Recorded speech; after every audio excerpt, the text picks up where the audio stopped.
지금은 부대 자체가 해체가 됐고요. 한국에만 없는 게 아니고 미국에서도 없어지고 미국에서도 지금 현재는 해체가 된 상태이고 20세기를 대표하는 대표적 부대가 이제는 없어지고 300년 역사 아닙니까 그게? 네, 맞습니다.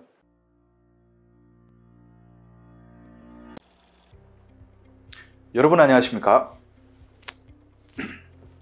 오늘 시간 또 한국에서 제가 만난 최초의 기자 그리고 한국의 근현대사에 대해서 아주 쭉 달통하고 깨고 계신 연합뉴스 문관현 부장님 모시고 또 재밌는 얘기 한번 나눠보도록 하겠습니다.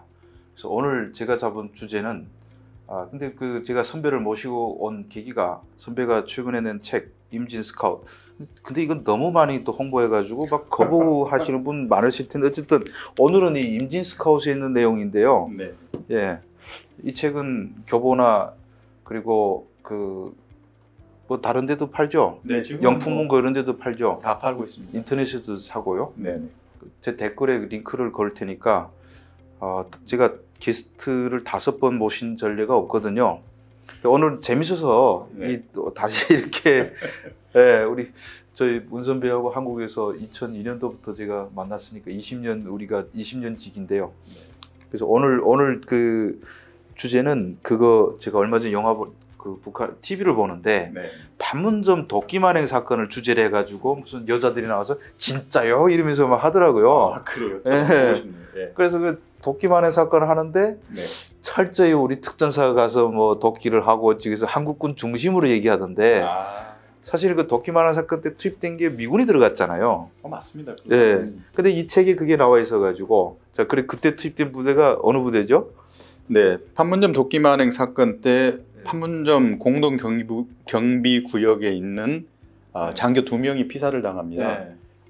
그렇지만 이 작전을 진압하는 과정에서는 미 2사단이 투입이 됩니다. 네, 막 도끼불이 난 다음에 딱 들어갔잖아요. 네, 이 상황을 종료하기 위해서 가장 먼저 미군이 했던 조치는 이 미루나무를 완전히 잘라서 작업을 하다가 결국은 그 폭력 사태가 벌어졌는데 이 미루나무를 다 잘라서 가져오는 것이 1차적인 목표였습니다. 그래서 미 2사단의 주력 부대 중에 주력 부대인 구보병 2대대 알파 중대를 투입을 합니다. 그리고 방금 말씀하신 대로 한국 특전사 당시 정확히 말씀드리면은 제1공수특전단인데요. 60명 투입이 됩니다. 꽃갱이자로 지어서 들여보냈잖아요. 네, 물론 이제 이 수류탄도 가지고 있었지만 60명 투입이 되고 이 나무를 자르기 위해서 공병대에서 12명이 투입이 됩니다. 그리고 물론 이제 공중에는 헬리콥터 또는 전폭기, 심지어는 이제 항공모함까지 다 준비한 상태였지만 이 도끼만행 사건을 정리를 한 수습을 한 주역은 미 2사단의 구보병 2대대입니다. 근데 어쨌든 우리가 들어가니까 북한 애들은 다 도망쳐 저쪽으로 뛰어가지고 우리가 북한 병사는 우리가 죽이지 못했지만 그 초소 다 박살내고 왔잖아요. 김일성이 그동안에는 뭐 1.21 사태나 울진 삼척 무장 공비를 다 보내놓고도 한 번도 인정을 안 했고 사과를 한 적이 없습니다. 하지만 이 도끼만행 사건에 처음으로 김일성의 사과가 발언이 나왔던 사건입니다. 그래서 오늘 그 판문점 사건에 근데 이거는 좀 여지가 있을 것 같아요. 왜냐하면 또 어떤 분 보시기에 따라는 우리 박정희 대통령의 결단에 의해서 한국 특전사가 목숨을 각오하고 들어가서 휘전 사건이다 이렇게 볼 수도 있고 그래서 그게 뭐 미군이 한 역할은 별로 없었다 말렸다 이렇게 볼 수도 있는데 또 한편으로 보면 미군의 입장에서는 항공모함과 전략폭격기 다 들이대고 그리고 진짜 선봉대로 목숨 내걸고 들어간 부대가 이제 2대대 구보병여단 2대대 알파 중대였다. 그러니까 미군의 선봉 부대였다라는 건데 근데 뭐 도끼만행 사건은 많이 아니까 여기서 그건 그렇다 치고 근데 이 구보병연대가 연대가 무려 1900년도부터 20세기 내내 한반도를 관통한 수많은 그 역사에 휘말렸던 그런 부대라는 점을 우리가 기억하고 있어야 된다는 점, 그 점을 오늘 확실히 하기 위해서 우리 구보병연대의 역사를 한번 보기로 하죠. 제가 이제 시작이 1900년도면 1900년도 어떻게 시작된지부터 말씀하셔야 되는 거 아니에요? 네, 구보병연대는 사실은 1789년에 미국에 있는 보병부대 중에서도 가장 먼저 생긴 부대입니다. 소속은 그러니까 몇 사단이에요? 사단은 계속 바뀌는데요. 한국 전쟁부터는 물론 이제 2사단으로 배속이 됐는데 미국의 군대가 생기고 미국이 이제 영국을 상대로 독립 전쟁을 할 때도 선봉했었던 부대가 바로 구보병연대입니다. 굉장히 미군 역사 자체 그 자체입니다. 굉장히 중요한 부대인데요. 오늘은 제가 그래서 말씀드리는데 중국과의 관계인데요. 혹시 중국의 가장 유명한 대학인 그 칭화대학은 어떻게 생기신지 아실까요? 어떻게 설립이 되는지? 중국 유명한 대학 칭화대, 베이징대 있잖아요. 근데 당연히 중국에서 세웠겠죠. 전혀 아닙니다. 결론부터 말씀드리면 중국의 최고의 대학인 그 칭화대학은 미국 정부에서 돈을 줘서 만들었습니다. 미국에서 만든 대학이 칭화대라고요? 미국이 돈을 줘서 만든 대학인데요. 여기에서 중국을 이끄는 4세대, 5세대 그 지도자들, 후진타오, 시진핑 나와서 오늘날의 미중 전쟁을 하고 있거든요. 미국이 세운 칭화대학, 그 베이징대는 정치인들이 많이 안 나온 것 같아요, 의외로. 네, 베이징 대학은 사실은 리커창 총리 말고는 이 총리급 그 이상에서는 나오지가 않았고요. 칭화대가 제일 에이스잖아요. 칭화대학은 후진타오 주석, 그다음에 시진핑 주석, 그다음에 우방고 전인대 위원장, 그리고 이게 이제 또 공과대학이다 보니까 중국을 이끄는 IT 그 사장들이 대부분 또 칭화대학 출신입니다. 자, 이쯤 되면 그 미국은 왜 청와대를 청와대는 자꾸 칭화대, 칭화대를 왜 만들어졌어요? 1900년에 중국에서 의화단의 사건이 나거든요. 의화단의 사건이 뭐냐면 간단히 말씀드리면은 서양의 문물이 중국의 정신을 갖다가 짓누른다. 이에 반발해서 중국의 농민들이 당시 중국 베이징에 들어와 있던 서양 사람들, 외교관, 기업인, 선교사 다 죽여버립니다. 심지어는 그 중국의 기독교인까지 포함해서 무차별 학살을 해버리거든요. 그래서 특이하게 1900년에 8개 나라 연합군이 형성이 됩니다. 미국, 뭐 영국, 프랑스, 일본, 독일 뭐 해서 8개 나라가 대대병력을 다 투입을 해서 결국은 이 의화단을 갖다가 진압을 하는 상황이 벌어져요. 베이징 가서 다 털지 않았어요? 고궁까지. 마지막 자금성 결국은 다 진압을 하는데 당시에 가장 활약을 했던 부대가 미군 부대고요.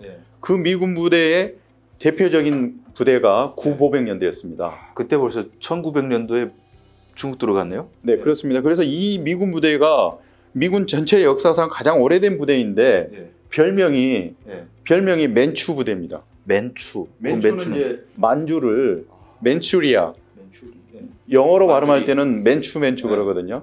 결국은 이 미국의 가장 오래된 부대의 별명이 만주 부대고 그 부대의 상징이 뭐냐면은 특이하게 그 청나라를 상징하는 왕실을 상징하는 용입니다. 용. 구보병연대 용. 자, 근데 그래서 베이징 들어갔는데 청와대를 왜 만드는? 결국은 이 전쟁이 끝나고 신축 조약을 맺어서 이 중국 청나라 왕실은 8개 나라에 외교관을 살해를 해버리고 공관을 갖다 다 파괴를 했기 때문에 전쟁 배상금을 물어주셨어야 됩니다. 근데 이 전쟁 배상금이 얼마나 가혹했냐면은 어마어마했고 결국은 다 못 갚았습니다. 심지어는 중국 청나라 왕실에서는 현물로 그거를 또 갚는 이런 상황까지 벌어지니까 미국으로서 생각할 때는 이거는 중국이 어떻게 보면은 야만적이고 이 문명에 대한 이해가 부족했기 때문에 이런 상황이 벌어졌다고 결론을 내리고 미국 정부로서는 당시에 중국에서 청나라에서 받은 전쟁 배상금을 돌려줍니다. 다만 조건을 걸었습니다. 일단은 교육을 해야 된다. 이 야만을 깨우치기 위해서는 중국이란 나라는 공부를 해야 되고 이 공부를 하기 위해서는 우리가 돈을 돌려줄 테니까 이 전쟁 배상금으로 학교를 세워라. 그래서 1911년에 청화학당이 생깁니다. 이 청화학당은 미국 유학을 준비하는 예비학교 성격을 띠고요. 계속 이 칭화대학이 이제 발전을 하는데요. 결국은 나중에 오늘날의 칭화대학으로 발전을 하고 이게 실제 중국 바이두에도 있는 내용입니다. 이게. 궁금한 점은 8개 나라가 배상금 받았는데 돌려준 거는 미국 한 나라였습니다. 한 나라밖에 없어요? 역시 미국은 참 대단한 신사의 나라네요. 어떻게 보면은 그 문명 차원에서는 굉장히 큰 결단을 했고 그렇게 출발한 칭화대학이 오늘날의 이런 그 청화베이다라 그러거든요. 청화대학과 베이징대학을 중국의 탑 클래스가 결국은 칭화베이다로 성장할 줄은 당시에 몰랐던 거죠. 그러면 지금 시진핑도 거기 나왔잖아요. 시진핑뿐만이 아니라 그 앞선 후진타오 국가주석도 칭화대학 출신이고요. 미국 입장에서는 할 얘기, 너 네가 나온 대학 우리가 만들어준 거야? 막 이렇게. 그럼 또 뭐 반응이 그렇게 말을 안 했던 것 같은데. 그러면 이제 중국의 자존심을 건드는 상황이 벌어질 수도 있죠. 네네. 결국은 중국의 지도자들, 지금 현재 중국을 이끄는 4세대, 5세대, 지금 시진핑 이런 사단들은 모두 칭화대학에서 공부를 했는데 지금 알고 보니까 그 칭화대학은 미국이 준 돈으로 설립이 됐다면은 사실 중국으로서는 자존심이 상하는 문제죠. 그거는 언급하면 안 되겠네요. 그래서 사실은 중국의 역사를 다 제가 확인을 해보니까 이 부분에 대한 언급이 자세히 안 돼 있고요. 중국 바이두에 보면은 그 경자년에 일어난 난에 대한 배상금, 경자 배상금이라는 용어가 다 한 단어가 들어갑니다. 그리고 실제로 이제 중국에서 한국에 오신 분들하고 제가 개인적으로 물어봐도 혹시 칭화대학이 어떻게 설립된지 아세요? 그러면은 이 정확한 그 배경을 정확히 아는 사람이 거의 없습니다. 중국 다 숨겨가지고.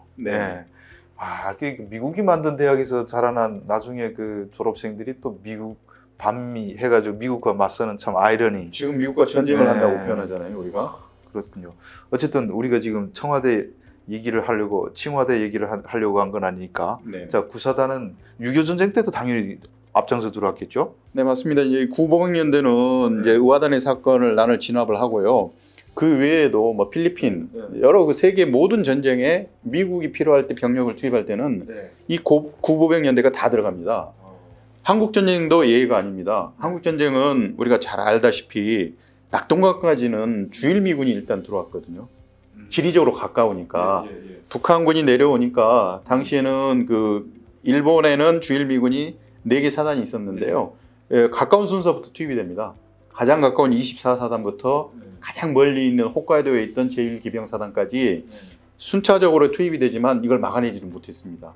정작 낙동강 전투의 반격의 시작이 됐던 것은 7월 말에 도착했던 미 2사단입니다.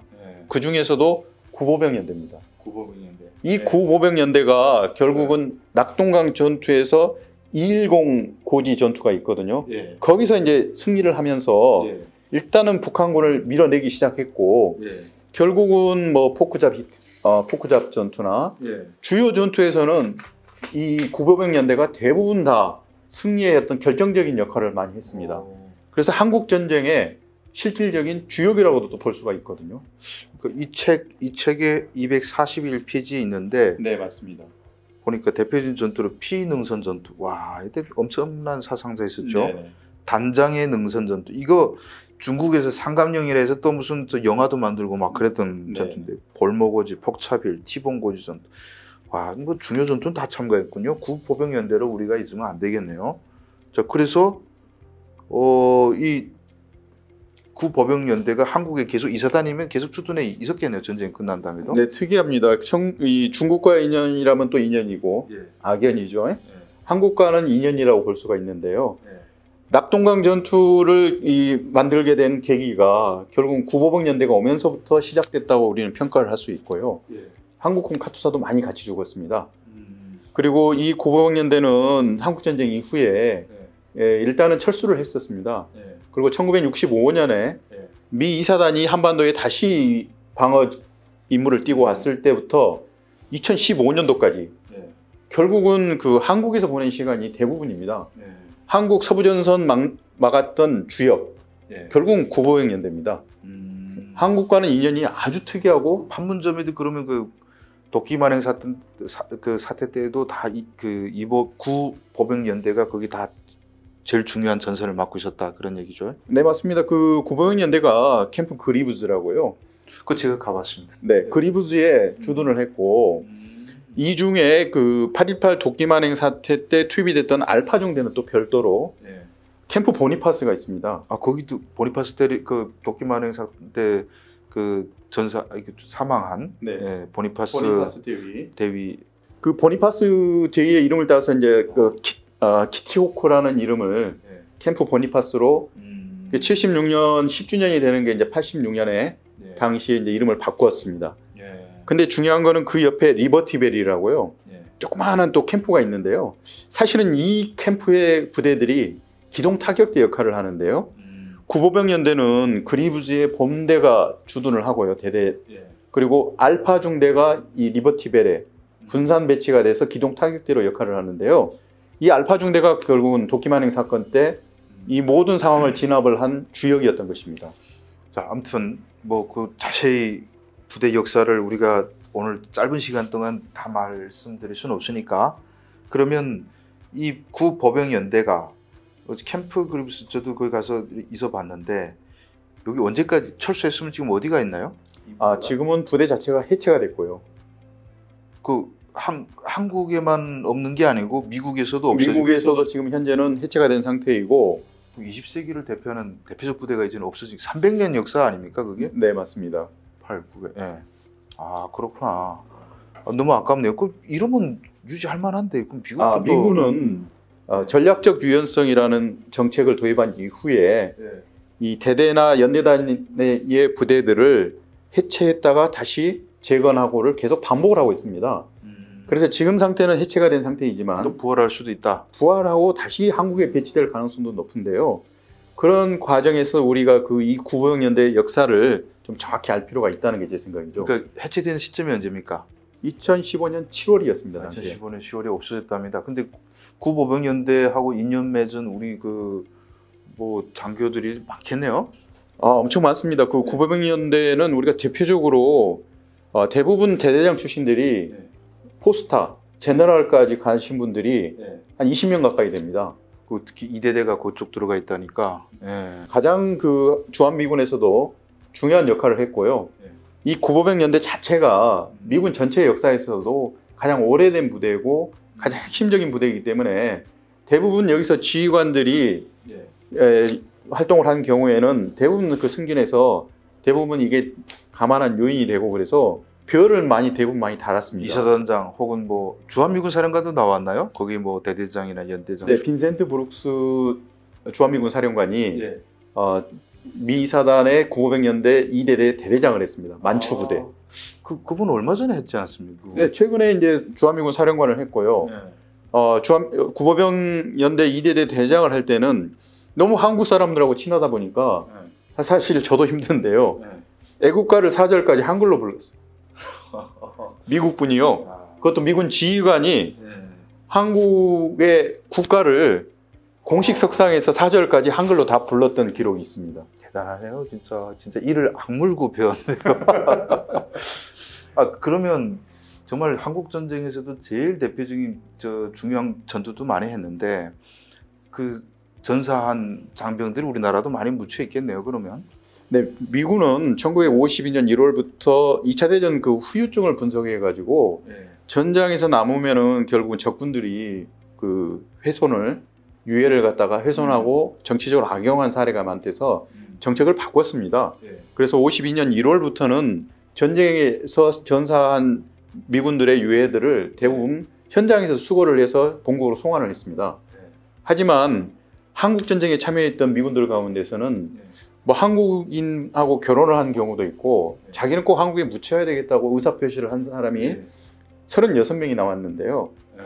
한국군은 당시 유엔군이 아니었는데 미군도 사실은 정책상 다 유엔 묘지에, 지금 현재 유엔 기념공원이죠. 부산에 묻힐 수 있는 상황이 아니었지만 우리가 국가 정책적으로 유엔사하고 협의를 해서 미군이 36명이 현장에 묻혔습니다. 부산에요? 네. 그러는 과정에서 결국은 한국도 배려를 해주자. 그래서 상징구역을 별도로 만들어가지고요. 주묘역은 아니고 한국군 카투사 36명을 부산 유엔 기념공원에 유해를 안장을 했는데 이 36명을 제가 다 분석을 해보니까 11명이 약 한 3분의 1 정도가 구보병이었습니다. 그러니까 미군 36명 중에 11명이 구보병이 아닙니다. 미군들은 이제 미군들이었고 한국 카투사 36명을 묻었는데 이사단의 여러 부대에서 이제 결국은 이제 선택을 해서 결국은 부산 기념공원에 안장을 했는데 그만큼 36명 중에 3분의 1이 구보병연대였습니다. 네.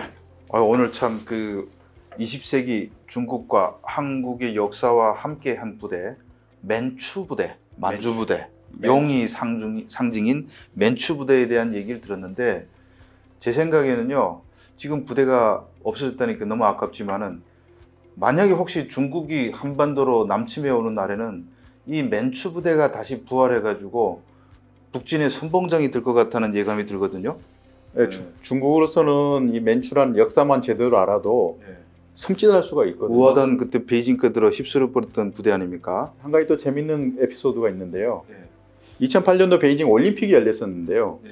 미국 국가대표 사격 선수들 선발을 했는데 이 국어병연대 그 중사가 국가대표로 선발이 됐습니다.